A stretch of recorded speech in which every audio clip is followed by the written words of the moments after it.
In this video, I'm going to show you how to increase the font size on Ibis Paint X. If you find this video helpful, please consider to like this video and subscribing. In saying that, let's just jump straight into the video. Okay, so what I'm going to do is open up the Ibis Paint X app on my mobile phone. From here, I'm just going to skip out of these ads. It is currently set to this.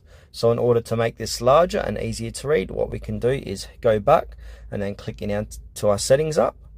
Now once we're inside settings, navigate lower and tap into display.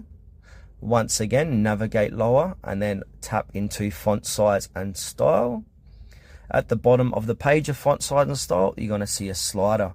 And under font size, we can move this slider to the right to increase the font size.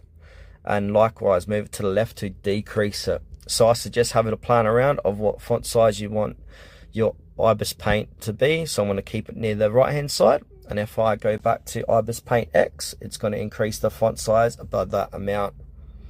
If it doesn't, just simply click out of it and then go back in and reopen up Ibis Paint X.